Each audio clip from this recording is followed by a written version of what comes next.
Assalamualaikum warahmatullahi wabarakatuh. Alhamdulillah wassalatu wassalamu ala Rasulillah.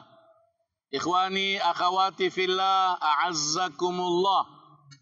Salah satu aspek kehidupan khususnya pada bulan mulia Ramadan yang memerlukan manajemen, memerlukan pengaturan, pengawasan, sekaligus kewaspadaan ialah penggunaan handphone.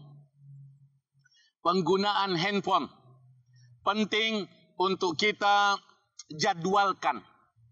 Penting untuk kita mengatur waktu kita untuk menggunakan handphone. Bahkan untuk kebaikan.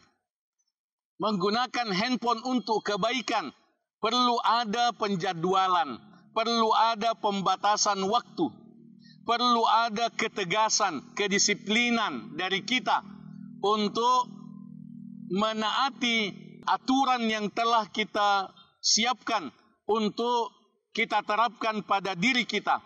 Kapan kita buka handphone, kapan kita menutup handphone, kapan kita mematikan handphone, itu penting sekali untuk kita atur agar supaya kita bisa melakukan tawazun, keseimbangan di dalam beramal, beribadah, khususnya pada bulan mulia Ramadan ini.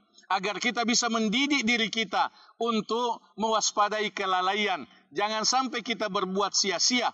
Jangan sampai waktu kita untuk handphone melalaikan kita dari tilawah Al-Quran yang lebih banyak. Jangan sampai membuka handphone melalaikan kita dari amal-amal yang lain yang juga penting untuk kita amalkan. Sebagai contoh, misalnya bahwa setiap kali kita ke masjid, kita upayakan agar handphone kita dalam posisi off.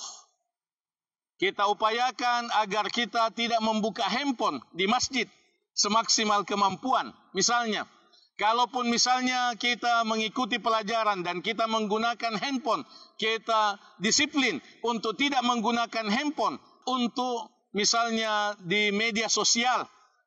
Perlu sekali untuk kita menguasai diri kita dalam penggunaan handphone. Contoh yang kedua, kita tidak menggunakan handphone. Kita tidak membuka media sosial sebelum kita membaca Al-Quran. Misalnya 1 juz atau 2 juz baru kita membuka handphone. Penting untuk kita berazam, bertekad untuk itu.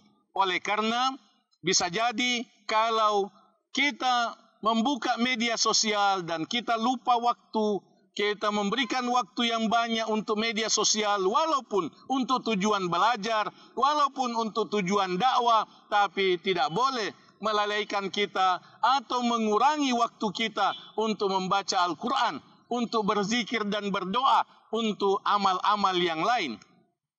Yang ketiga, penting untuk kita tetapkan waktu. Kapan handphone kita off-kan? Kapan handphone kita off-kan? Agar kita tidak terusik, kita tidak terganggu dengan handphone setiap saat. Penting untuk kita off-kan handphone pada saat kita akan tidur. Pada saat kita akan tidur, jangan sampai kita mengurangi waktu tidur kita dengan kegiatan di handphone.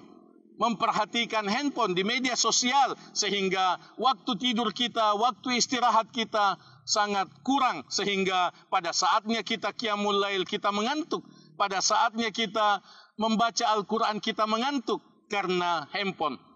Ikhwani akhawati fillah, a'azzakumullah. Kita mesti memberikan perhatian yang menyeluruh pada amal ibadah kita seimbang dengan menentukan perencanaan, penjadwalan, manajemen, dan itu diterapkan dengan penuh kedisiplinan. Semoga Allah Subhanahu wa Ta'ala senantiasa mengaruniakan kepada kita kesadaran, hidayah, dan tekad yang kuat untuk mengamalkan yang terbaik dari yang kita ucapkan dan yang terbaik dari yang kita dengarkan. Aqulu qouli hadza wa astaghfirullah li wa lakum Wassalamualaikum warahmatullahi wabarakatuh.